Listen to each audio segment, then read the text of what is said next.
Playing a World Cup is the dream of every player, but some manage to do it while they're still teenagers. So what happened to these players who reached the top of football so early? Well, some managed to meet expectations, but others ended up having disastrous careers. So in this video, we'll see what happened to the youngest player of each World Cup, starting with 1994, which had a 17-year-old who was still wearing braces, the young Ronaldo Nazario. At 17 years and 8 months, he was called up while still playing for his Brazilian club, Cruzeiro, where Ronaldo ended up among the World Cup winners. But he needed to be tested in Europe. He was bought by PSV and began his meteoric career. In 57 games for PSV, he scored 54 goals. Then he went to Barcelona, where he scored 47 goals in 49 games and won the Ballon d'Or, becoming the youngest player to ever win it. However, after that, his career had some major setbacks, like knee injuries that kept him out for 2 years. But he rose from the ashes, managed to win another World Cup, this time as a top scorer, and won another Ballon d'Or. Then he was signed by Real Madrid and continued his career until returning to Brazil, where he retired. Ronaldo had a massive career, but not everyone in this video was as successful. Some even gave up playing football. But now let's move to the youngest player of the next World Cup, 1998. If Ronaldo was already young in 1994, this time there was an even younger player, who represented his country at 17 years and 3 months, Samuel Eto'o. He was part of Real Madrid B and was a huge prospect for Cameroonian football, so much so that he had already played friendlies for the national team at 16 years old. So despite being very young, he was called up for the 1998 World Cup, where he played in one of the group stage matches against Italy. But after the World Cup, he didn't get much space at Real Madrid, so he moved to other clubs like Mallorca, where he started to become a world-class player. In 4 years at Mallorca, he became the club's all-time top scorer. So in 2005, he went to Barcelona, where he became a legend. 2006, Champions League winner and La Liga's top scorer, and 2009 treble winner. And there's more, he went to Inter Milan and became the only player to win the treble in 2 consecutive years with 2 different teams. So that guy who played in the World Cup at 17 exceeded expectations, even becoming the all-time top scorer for his national team. Then if the youngest players of the last 2 World Cups became legends, the youngest player of the following tournament seemed even more promising than Eto'o. 4 years later, in the 2002 World Cup, Nigeria went to play against England, and starting the match was Nigeria's biggest prospect, Femi Opabunmi. At just 17 years and 3 months, he was a starter against England, facing players like David Beckham and Michael Owen on the field. And he wasn't unknown. In the previous year, in 2001, he led Nigeria to the Under-17 World Cup final with 5 goals in the tournament. So he was already a star. Then after the World Cup, he was bought by Grasshopper from Switzerland. It seemed like the beginning of his European career. But at Grasshopper, he struggled to get a place in the starting 11, so he moved to the Israeli league in search of more playing time. He transferred to a club in the French 2nd division to regain his form and confidence. But then, while he was in France, he started noticing vision loss in his left eye. So he went to the doctor and they discovered he had glaucoma. Glaucoma is an eye condition that can lead to irreversible vision loss. And that's what happened. Femi Opabunmi lost the vision in his left eye, which compromised his peripheral vision, and it could worsen if he kept playing professionally. So he went back to Nigeria, and in 2008, at just 23 years old, he retired from football. A rising star who never really took off. But if he ended up like that, what happened to the youngest player of the 2006 World Cup? That World Cup was historic, featuring the debut of Messi and Ronaldo. But there was a player 2 years younger than Messi and 4 years younger than Ronaldo, the winger Theo Walcott, who traveled with England for the World Cup at just 17 years and 2 months. Younger than all players we've seen so far. This guy was so promising that in the year before, at just 16 years old, he had made his professional debut for Southampton, and in January 2006, he was signed by Arsenal. But he hadn't played a single game for Arsenal, so when the manager called up him for the World Cup, even he was shocked. But Walcott was called up because of his speed, to be a surprising element, and to gain experience in major tournaments. But what he didn't know was that the 2006 World Cup would be the only one he'd ever be called up for. After 2006, he stayed at Arsenal, but never achieved the consistency everyone expected. He struggled with some injuries and often started games on the bench.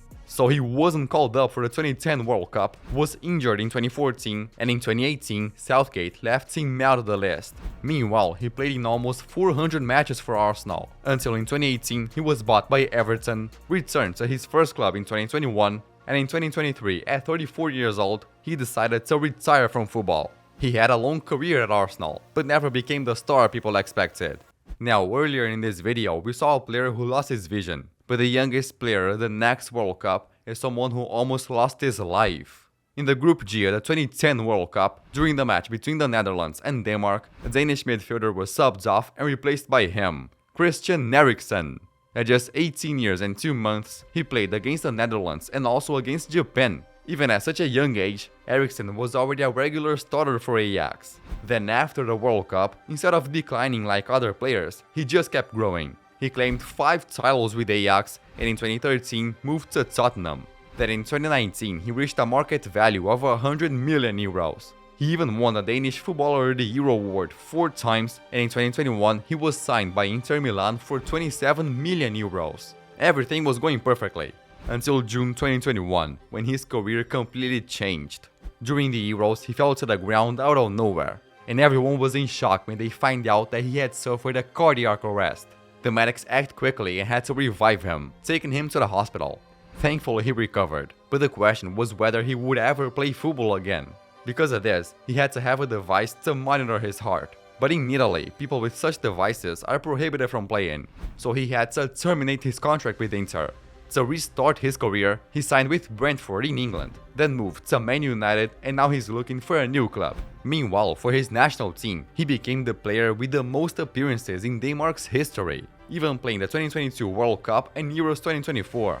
Now, the youngest player of the 2014 World Cup was also a huge promise, but instead of Eriksen, he ended up being forgotten. In 2014, the Cameroon coach decided to call up a player who had just turned 18, Fabrice Olinga. This guy seemed to be following in the footsteps of his idol Eto'o, going with Cameroon to a World Cup as the youngest player of the tournament. He was such a promise that in 2012, at just 16 years old, he debuted for Malaga and broke the record for the youngest player ever to score in La Liga. That record was only broken by Lamine Yamal, but even after that, he couldn't establish himself at Malaga, so he was transferred to a club from Belgium.